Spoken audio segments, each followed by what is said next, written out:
সুপ্রিয় দর্শক, আসসালামু আলাইকুম। বিএনপিকে নিয়ে রীতিমতো ছেলে খেলা খেলছে ডক্টর মোহাম্মদ ইউনূস। ছেলে খেলা বললে ভুল হবে, রীতিমতো তাদের গালে থাপ্পড় মারছে। গত 2 মাসে অন্তত 3 বার বিএনপির গালে কষে থাপ্পড় মেরেছে ডক্টর মোহাম্মদ ইউনূস, আর সেই সাথে একটি লাথিও মেরেছেন। এখন আপনি বলতে পারেন এটি আমি কেন বলছি।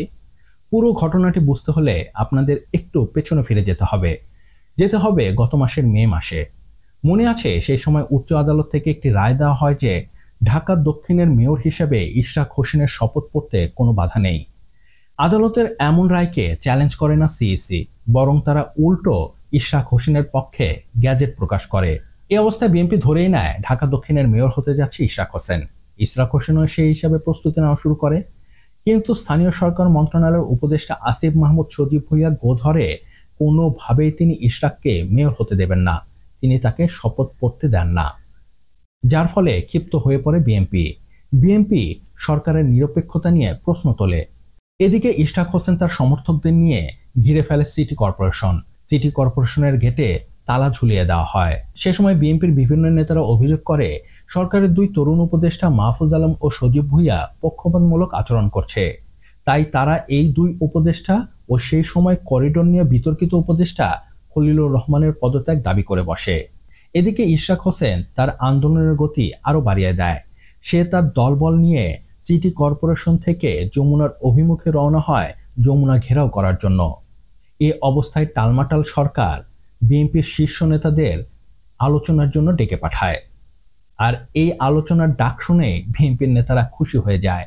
তারা ধরেই নেয় আন্দোলনের সরকার নতি স্বীকার করে তাদের দাবি দাওয়া মেনে নেবে।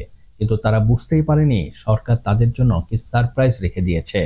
তো বিএনপি নেতারা যখন প্রধান উপদেষ্টার সাথে দেখা করতে যায়, তখন তাদেরকে রিসিভ করতে আসে কে? জি হ্যাঁ, সেই তরুণ উপদেষ্টা যার পদত্যাগের দাবি নিয়ে বিএনপি নেতারা যমুনায় গেছেন। আর তিনি হচ্ছেন আসিফ মাহমুদ সজীব ভুঁইয়া। এটি ছিল বিএনপির গালে কড়া এক থাপ্পড়। এই অবস্থায় বিএনপি নেতাদের উচিত ছিল সেখান থেকে ইউটার্ন নিয়ে ফিরে আসা, তাহলে তাদের মান সম্মান কিছুটা হলেও রক্ষা পেত।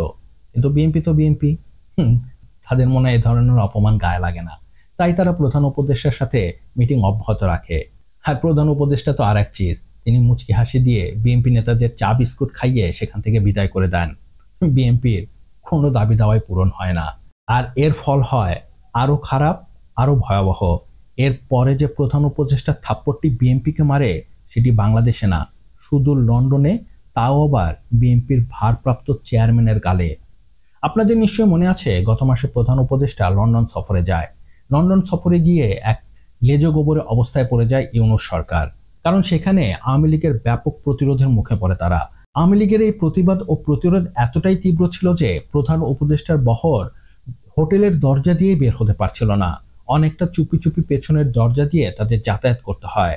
আর মরার উপরে ফোড়া ঘা হয়ে আসে ব্রিটিশ প্রধানমন্ত্রীর অপমান। ব্রিটিশ প্রধানমন্ত্রীর সাথে প্রধান উপদেষ্টা দেখা করতে চাইলে ব্রিটিশ প্রধানমন্ত্রী স্টারমার সরাসরি না করে দেয়। এটি ছিল বাংলাদেশ এবং বাংলাদেশ সরকারের জন্য বিশাল এক অপমান। এমন একটি অপমান থেকে বাঁচার জন্য সরকার একটি দারুণ গেম খেলে, আর এর জন্য তারা ঘুঁটি হিসেবে ব্যবহার করে বিএনপিকে। সরকারের পক্ষ থেকে জানানো হয় প্রধান উপদেষ্টা তারেক রহমানের সাথে বৈঠক করতে রাজি আছেন। প্রধান উপদেষ্টা তারেক রহমানের সাথে বৈঠক করবে, এই খুশিতেই গদগদ বিএনপি নাচতে শুরু করে দেয়। কিন্তু বিএনপি বুঝতে পারে না সরকার এখানে তাদের জন্য আরো একটি সারপ্রাইজ রেখেছে। তো যাই হোক, সরকারের এমন আমন্ত্রণ পেয়ে গদগদ তারেক রহমান স্যুট বুট পরে দামি গাড়ি নিয়ে চলে যায় প্রধান উপদেষ্টার সাথে দেখা করার জন্য। আর তাকে রিসিভ করতে আসে কে? খলিলুর রহমান। জি হ্যাঁ, সেই খলিলুর রহমান, সেই উপদেষ্টা যার পদত্যাগের দাবি বিএনপি জানিয়ে আসছে। এটি ছিল বিএনপির গালে দ্বিতীয় থাপ্পড়, কড়া থাপ্পড়, তাও আবার যার তার গালে না, তারেক রহমানের গালে। এরপরে বিএনপির কোনো আত্মমর্যাদা বলে কিছু থাকতো যদি তারেক রহমান সেই মুহূর্তে সেখান থেকে প্রধান উপদেষ্টার সাথে দেখা না করে ফিরে যেতেন। কিন্তু বিএনপি তো বিএনপি, আগেই বলেছি, তাদের এসব ছোটখাটো অপমান গায়ে মাখে না। তারেক রহমান হাসি মুখে বৈঠক করেন প্রধান উপদেষ্টার সাথে। আর এর ফলে বিএনপিকে তার 3 নম্বর ও সর্বশেষ থাপ্পড়টি খেতেই হতো। এটি ছিল সময়ের ব্যাপার মাত্র। আর সেটিই হয়ে গেল এই গত বুধবার। গত সোমবারটি ছিল বাংলাদেশের জন্য একটি ট্র্যাজেডির দিন, কারণ এই সোমবারে মাইলস্টোন স্কুলের উপরে বিমান বাহিনীর একটি জেট হঠাৎ আছড়ে পড়ে, এতে ব্যাপক ক্ষয়ক্ষতি হয়। দুর্ঘটনা হতেই পারে, দুর্ঘটনা কখনো বলে কয়ে আসে না, কিন্তু এই দুর্ঘটনা যেভাবে সরকার সামলেছে, যে অদক্ষতার পরিচয় দিয়েছে, যে উদাসীনতার পরিচয় দিয়েছে, তাতে সাধারণ শিক্ষার্থী ব্যাপক ক্ষুব্ধ হয়ে ওঠে। শুরু হয় সরকারের বিরুদ্ধে আন্দোলন এতটাই তীব্র হয় যে তারা সচিবালয়ের গেট ভেঙে ভেতরে ঢুকে পড়ে। ছাত্রদের ছত্রভঙ্গ করতে পুলিশ এবং সেনাবাহিনী লাঠিপেটা করে, সাউন্ড গ্রেনেড মারে, টিয়ার শেল নিক্ষেপ করে। এ অবস্থায় সরকার টালমাটাল হয়ে পড়ে। আর সরকার টালমাটাল হলে কি করে? তার সেই পুরনো ট্রিক্স, জি হ্যাঁ, ঐক্যের ডাক দেয়। ঐক্যের ডাক দিয়ে রাজনৈতিক দলগুলোকে ডেকে পাঠায়। এবারও তার ব্যতিক্রম হয় না। গত বুধবার প্রধান উপদেষ্টা 4 দলের সাথে জরুরি বৈঠকের ডাক দেয়। এই 4 দল কারা? 4 দল ছিল বিএনপি, ইসলামী ঐক্যজোট, জামাতে ইসলাম ও এনসিপি। বিএনপিও কোনো কিছু না বুঝে তৃতীয়বারের মতো প্রধান উপদেষ্টার সাথে মিটিং করার জন্য নাচতে নাচতে চলে যায় যমুনাতে। আর এখানেই তাদের সেই থাপ্পড়ের সর্বশেষ কোটাটি পূরণ করা হয়। কারণ এই মিটিংয়ে উপস্থিত রাখা হয় বিএনপি থেকে পদত্যাগ চাওয়া সেই 3 উপদেষ্টার সর্বশেষ উপদেষ্টা মাহফুজ আলমকে। বিএনপির থাপ্পড় খাওয়ার 3 নম্বর চক্রটি পূরণ হয়। তারপরও হুঁশ ফেরে না বিএনপির, লজ্জা হয় না। ও ভালো কথা, এই 3 থাপ্পড়ের সাথে সাথে এর মাঝে সরকার বিএনপির পাছায় একটি কোষে লাথিও মেরেছে, সেটি ইশরাক হোসেনকে। সরকার যখন কোনোভাবেই ইশরাক হোসেনকে শপথ পড়তে দেয় না, যখন তার সময় অতিবাহিত হয়ে যায়, তখন রাগান্বিত ইশরাক তার দলবল নিয়ে নিজেকেই জনতার মেয়র হিসেবে ঘোষণা করে সিটি কর্পোরেশন দখল করে শুরু করে দেয় তার কার্যক্রম। কিন্তু সরকার খুব শান্তভাবে ইশরাক হোসেনের পাছায় কোষে লাথি মেরে সেখান থেকে বের করে দেয়। কিন্তু সবচেয়ে আশ্চর্যের বিষয় হচ্ছে, এত লাথিগুতা থাপ্পড় খাওয়ার পরেও বিএনপির ভিতরে কোনো লজ্জাবোধ নেই।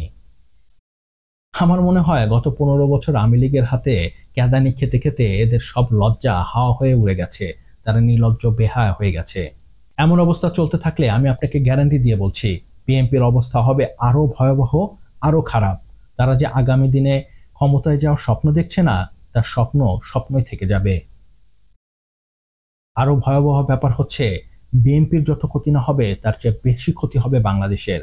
কারণ পুরো বাংলাদেশকে প্রতিনিধিত্ব করতে পারে এমন একটি দলই এখনো টিকে আছে, আর সেটি হচ্ছে বিএনপি। আওয়ামী লীগ যেহেতু নেই, বিএনপি এখন একমাত্র দল যা পুরো বাংলাদেশকে প্রতিনিধিত্ব করে। আর এখানে যদি বিএনপি ফেল করে, পুরো বাংলাদেশ ফেল করবে। আর তখন বাংলাদেশের সাধারণ জনগণকে আরো বেশি সাফার করতে হবে।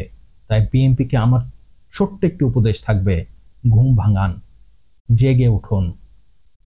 আপনারা নিজেরা বাঁচুন, বাংলাদেশকে বাঁচান। তো যাই হোক, এ ছিল এ ব্যাপারে আমার বিশ্লেষণ। আমার মতামতের থেকে আপনার মতামত ভিন্ন হতেই পারে, এটি আপনার ডেমোক্রেটিক রাইট।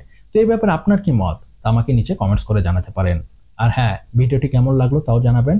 আর অবশ্যই সাবস্ক্রাইব করতে ভুলবেন না। আপনার একটি সাবস্ক্রাইব আমাকে অনেক বেশি উৎসাহিত করে নতুন নতুন কন্টেন্টের কোয়ালিটি ভিডিও তৈরি করার। ভালো থাকবেন, সুস্থ থাকবেন। ধন্যবাদ। আল্লাহ হাফেজ।